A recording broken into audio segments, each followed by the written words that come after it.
Welcome back to clean news Rajasthan.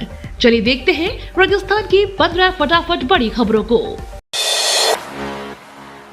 CM भजन लाल शर्मा को tag करते हुए अशोक गहलोत ने बीजेपी की घोषणा पत्र को बताया झूठा।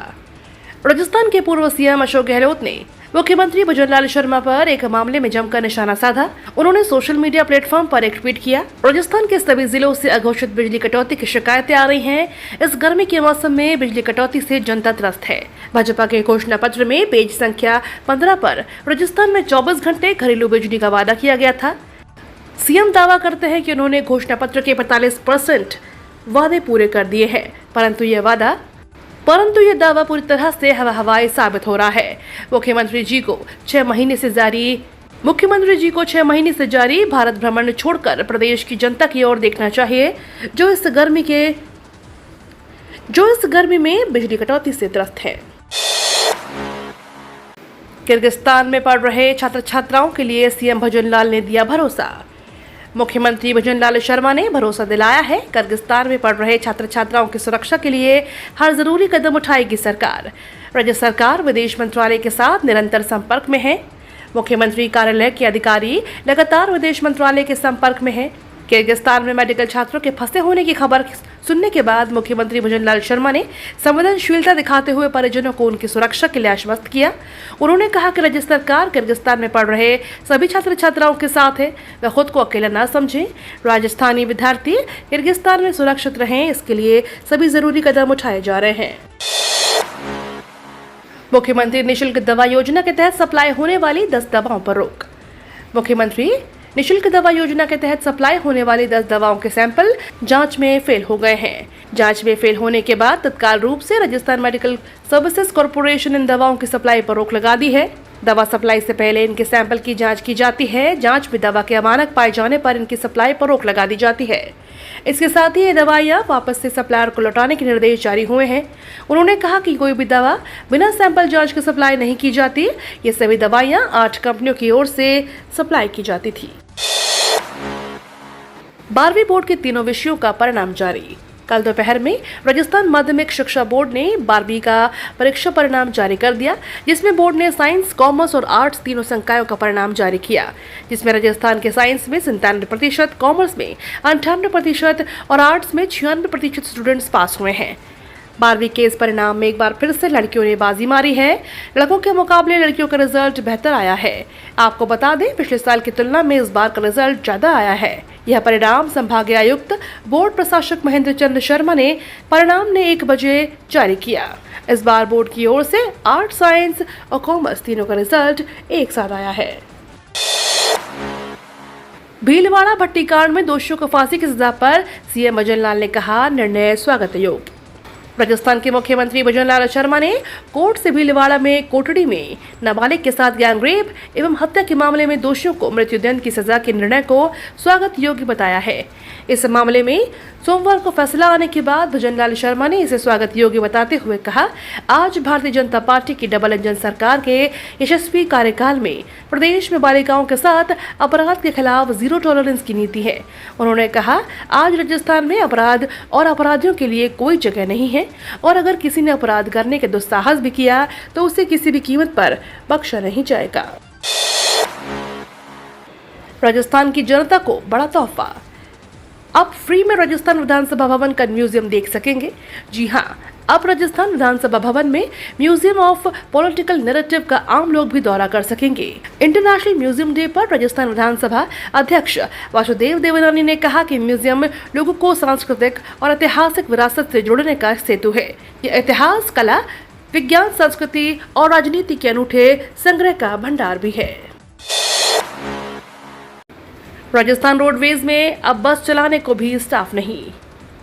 राजस्थान रोडवेज प्रशासन ने पास बसों की कमी तो है, लेकिन अब स्टाफ की कमी भी सामने आने लगी है।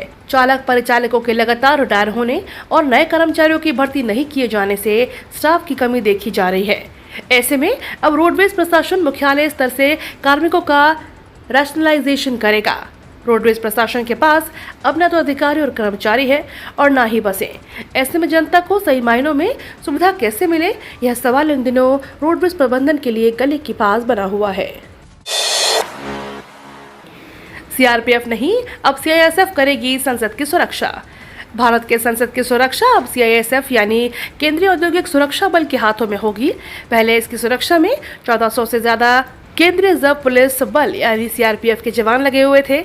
अब 3300 सीआईएसएफ के जवान इसकी सुरक्षा करेंगे, जिसके बाद सवाल यह उठ रहा है कि आखिर इन दोनों सुरक्षा बलों में क्या अंतर है, दोनों को कितनी सैलरी मिलती है और उनके कार्यों में क्या फर्क होता है।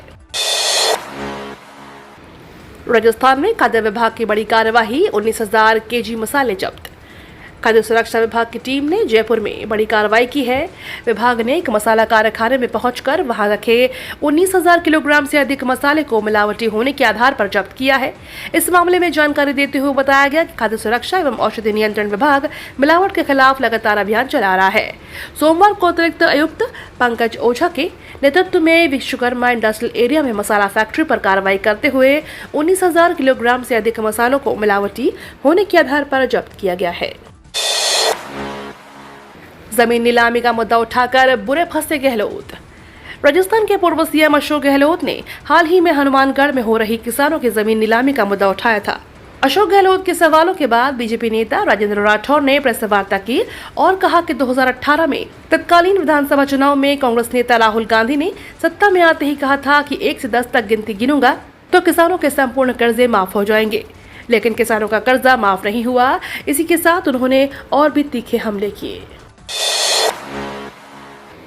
एआरएल ग्रुप और अक्षत बिल्डर्स पर आयकर टीम का छापा। आयकर इन्वेस्टिगेशन टीम की एआरएल ग्रुप और अक्षत बिल्डर्स पर सर्च की कार्रवाई देर रात खत्म हो गई। आयकर की टीम कार्रवाई में जब्त दस्तावेज को अपने साथ लेकर गई है। सर्च में अधिकारियों ने 50 लाख की नकदी और 6.25 करोड़ के लगभग 10 किलो सोने के जेवरात भी जब्त किए हैं। इसके अलावा समूह की flagship company ARL Infratech limited में प्रमोटर्स के शेयर हस्तांतरण में कीमतों की हेराफेरी कर 50 करोड़ की आयकर चोरी पकड़ी। वहीं कंपनियों में दिखाए गए 60 करोड़ से अधिक के फर्जी खर्च और भवन निर्माण से जुड़ी इकाइयों अक्षत अपार्टमेंट्स प्राइवेट लिमिटेड, अक्षत रियल केयर एलएलपी आदि में 52 करोड़ का घपला पकड़ा है। राजस्थान में मौसम का पलटवार, 11 जिलों में आंधी तूफान के साथ शुरू होगी बारिश। प्रदेश में भीषण गर्मी के बीच मौसम विभाग ने कई जिलों में बारिश का येलो अलर्ट जारी किया है।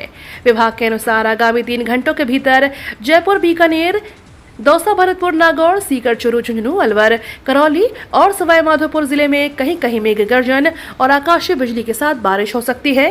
इस दौरान 30 से 40 किलोमीटर प्रति घंटे की रफ्तार से धूल भरी आंधी भी चल सकती है।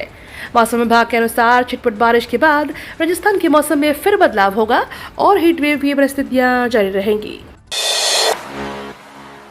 हरभजन सिंह ने कहा, बीसीसीआई का दरवाजा तोड़ रहा ये भारतीय। पूर्व भारतीय स्पिनर हरभजन सिंह का मानना है कि एसआरएच के बल्लेबाज अभिषेक शर्मा जिस तरह से क्रिकेट खेल रहे हैं उसे देखते हुए लग रहा है कि वह जल्द ही भारतीय टीम के लिए खेलते नजर आएंगे। भज्जी ने कहा कि अभिषेक बीसीसीआई का दरवाजा खटखटा नहीं रहे हैं बल्कि तोड़ रहे हैं। आपको बता दें, अभिषेक इस सीजन में अब तक 13 मैचों में 209 के लाजवाब स्ट्राइक रेट के साथ 467 रन बना चुके हैं। ईपीएफओ ने बदला नियम, पीएफ खाताधारक की मौत पर अब आसानी से नॉमिनी को मिलेगा पैसा। कर्मचारी भविष्य निधि संगठन के सदस्यों के लिए बड़ी खबर है। पीएफ अकाउंट होल्डर के लिए डेथ क्लेम के नियम में बदलाव किया गया है। इसकी जानकारी ईपीएफओ ने एक सर्कुलर जारी कर शेयर की है। नए नियमों के तहत अगर किसी ईपीएफओ सदस्य की मौत हो जाती है और उसका आधार पीएफ अकाउंट से लिंक नहीं है या फिर आधार कार्ड में भी दी गई जानकारियां पीएफ अकाउंट के साथ दी गई डिटेल से मैच नहीं करती, फिर भी उस अकाउंट होल्डर के पैसों का भुगतान नॉमिनी को कर दिया जाएगा। इस बदलाव के जरिए संगठन ने डेथ क्लेम सेटलमेंट को आसान बना दिया है। इब्राहिम रईसी के निधन पर भारत में एक दिन का राजकीय शोक। ईरान के राष्ट्रपति इब्राहिम रईसी और विदेश मंत्री का रविवार हेलीकॉप्टर हादसे में निधन हो गया। इस पर भारत सरकार की ओर से देश में आज को एक दिन का राजकीय शोक मनाने का फैसला लिया गया है। शोक में पूरे दिन भारत में उन सभी इमारतों पर राष्ट्रीय ध्वज आधा झुका रहेगा जहां राष्ट्रीय ध्वज नियमित रूप से फहराया जाता है और उस दिन कोई आधिकारिक मनोरंजन नहीं होगा। ये तो थी राजस्थान की बड़ी खबरें। रोजाना सबसे पहले अपडेट पाने के लिए क्लीन न्यूज राजस्थान को अभी सब्सक्राइब करें।